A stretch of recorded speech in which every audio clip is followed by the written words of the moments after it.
Welcome to Smell Like Dirt. Sometimes it seems I'm doing all the work in the garden. I'm planting, I'm trimming, I'm watering, I'm fertilizing, but every now and then I like to put the garden to work for me. In a past episode, I mentioned a plant that was in the wrong place, blocking our view of the backyard from the screen porch. It gets so tall that it blocks our view of the backyard when we're sitting on the porch. But sometimes you may want to block a view, whether it's for privacy from neighbors or to block an unsightly view, or in our case, to block the sunlight. This side of the porch faces east, and in the wintertime, we love the sunlight that streams onto the porch. But in the summer, not so much. The sun can really heat up the porch quickly. So I decided to plant vines along this side of the porch. Right now, it's not so much to look at. But the big question was what kind of vine to plant. And since I wanted sunlight in the winter, it was really important that it be an herbaceous vine, meaning that it would die back to the ground completely in the wintertime and let the sunlight in. And because this side of the porch is so big and tall, it had to be a vigorous climber, so it would grow quickly in the spring and cover this side of the porch. I also wanted a twining vine and not a clinger. A twining vine will actually wrap itself around the support versus a clinger, which actually sends tendrils like an English ivy into the structure that's going to support it.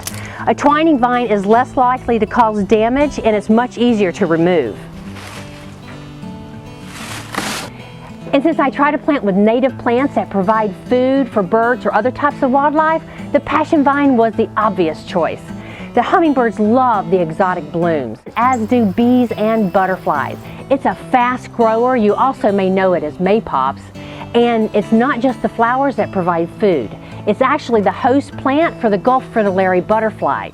And the butterfly will actually lay its eggs on the leaves and the caterpillars will eat the vine.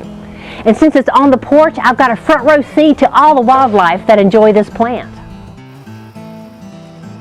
The next big question was what kind of system to support the vine. And I wanted something that would cover the entire length of the porch, which is really large and quite high, over 20 feet at its highest point.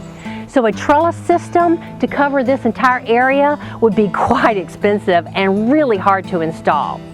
I also didn't want something that would be noticeable in the wintertime when there's nothing growing on it. So we decided to go with this simple, thin gauge metal cable.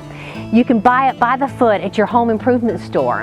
And we used eye hooks along the top to fasten it to the roof and landscape spikes at the bottom to secure it into the ground.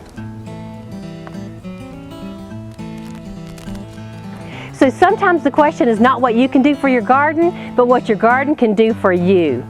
Thank you for joining us. My name is Carol Bowie Jackson, and here's hoping you smell like dirt.